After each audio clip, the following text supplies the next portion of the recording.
the gun debate gets wrapped up in broader debates about whether the federal government is oppressive. This week, U.S. President Barack Obama made his case to gun owners to increase background checks on gun purchases, all the while acknowledging the debate was muddied by misconceptions and conspiracy theories. For some Americans, Obama's a sinister figure.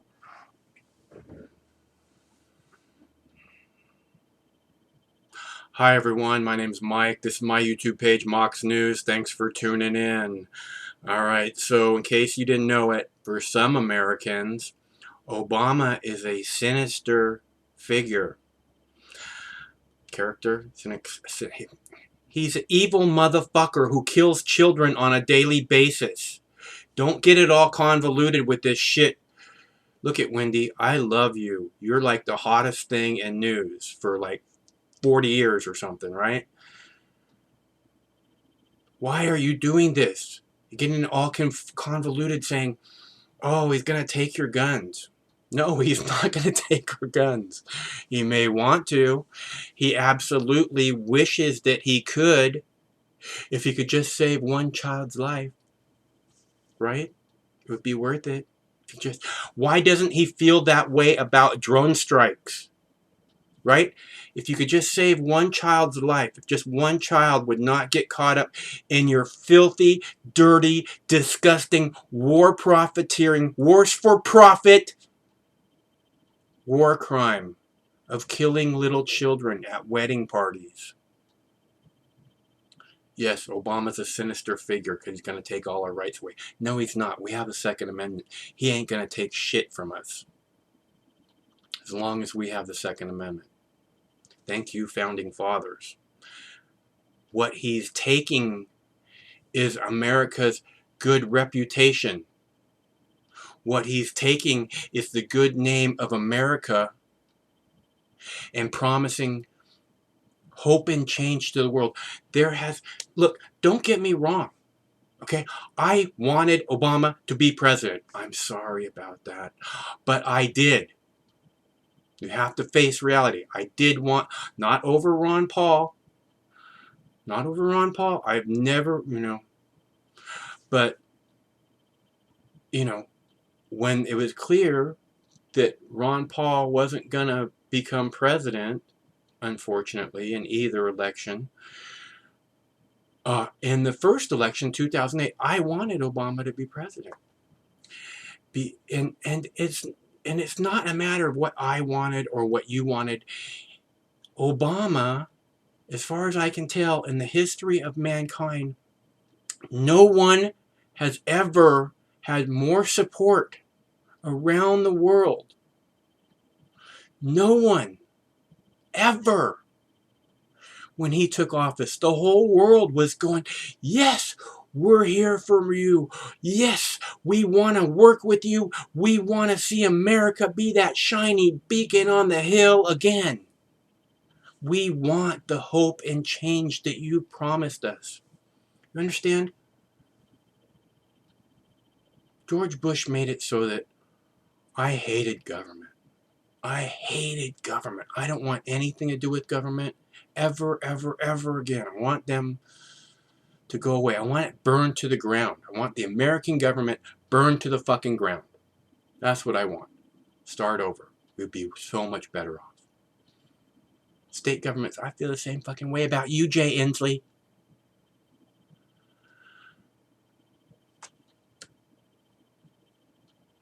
And then Obama came along. And I said, look, there's hope. There's hope for change.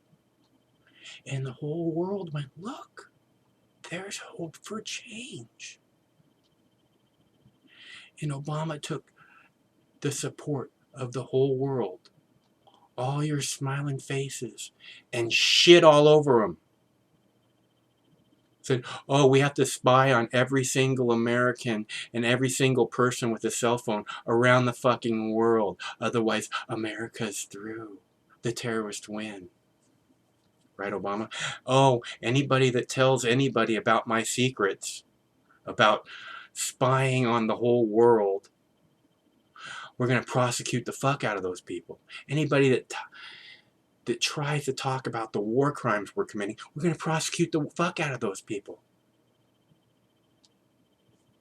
Yeah, this is not hope or change. What you did was you took everybody, the hope of the entire world for the United States of America, and you balled it all up in a big fucking rock, and then crushed it all and snorted it up with your big fucking greasy smile. Hope and change you can believe in. And then took a big fat greasy shit all over the entire fucking planet. That's who Obama is. And it got nothing to do with he's coming to take our guns. He would if he could, but that's not going to happen. Because we have guns. Just get the fuck out of our lives, you slimy piece of shit, Obama. Get out. Get out. Get out. Go to prison. Go directly to prison to protect the little children of the world. You fucking nutless piece of shit.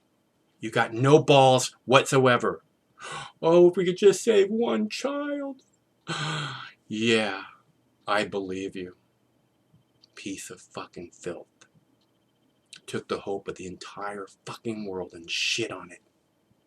That's who Obama is. That's why not just some Americans think he's a sinister figure, or whatever the fuck she said. The whole fucking world thinks he's a sinister figure. And if you don't think that, you don't give a shit what the truth is. You don't care about truth at all. It's just fine. It's your life. You can live it the way you want. For some Americans, Obama's a sinister figure, accused of wanting to take their guns and their freedom. Among them, members of the militia movement. Right now, an armed group is occupying a wildlife refuge in Oregon, waiting until their demands are met, prepared to meet government force with force.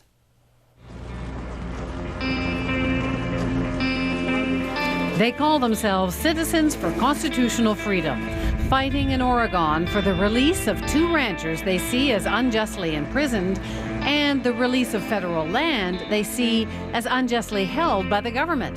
And their occupation is now a controversial focal point. Back up. Back up. For the militia movement. And I am 100% willing to lay my life down to fight against tyranny in this country. It's a myriad of ideologies joined together under the idea that it is the people's responsibility to form a militarized force to stand against the federal government. This current movement of militias really came about in the 90s when President Clinton started to really propose serious federal firearms laws, coupled with the 2 principal events that really inspired action. They were Ruby Ridge and Waco. The government raid in Waco.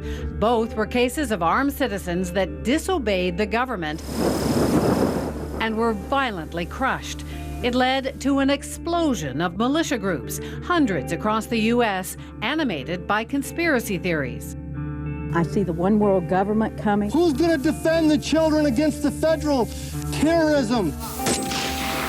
The only guarantee of freedom, firepower. You never have enough ammunition. You never have enough weapons.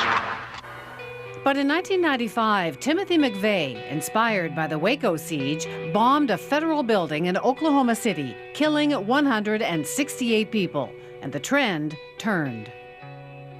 So people began to leave the movement because of the terrorism that happened, also because of this revolution that everybody kept talking about and never materialized. People just got bored with this revolution and it never came.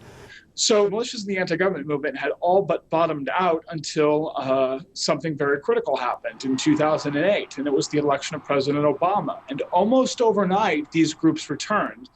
According to the Southern Poverty Law Center, from 2008 to 2011, the number of militia groups in the U.S. shot up 8-fold. And after another short lull, those numbers have climbed again. In the space of a year, up 37% to 276 armed groups.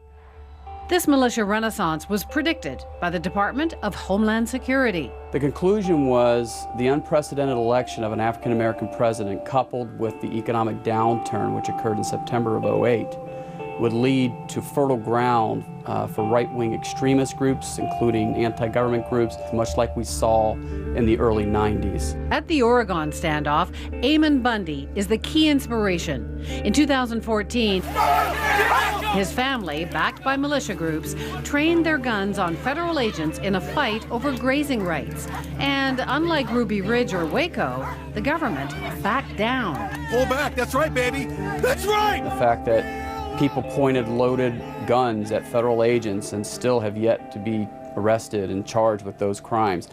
I think it set into motion, what we have going on in Oregon. Okay, this is the next step of escalation. And while the authorities focus on Muslim extremism, anti-government violence of the far right flies under the radar.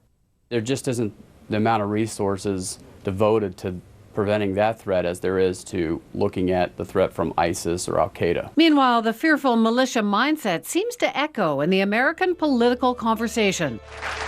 And the U.S. president contends with the militia's arguments on national television.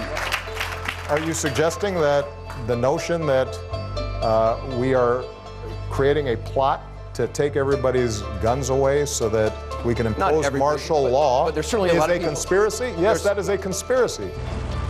Whatever happens with Obama's latest push for gun control or the standoff in Oregon, there will be thousands in the U.S. armed to the teeth, watching. That armed group in Oregon continues to occupy federal buildings tonight. In fact, another heavily armed group attempted to join them today, but were turned away. The occupation is stretching into its second week. Now, stay tuned for I'm the leading state sponsor of terrorism.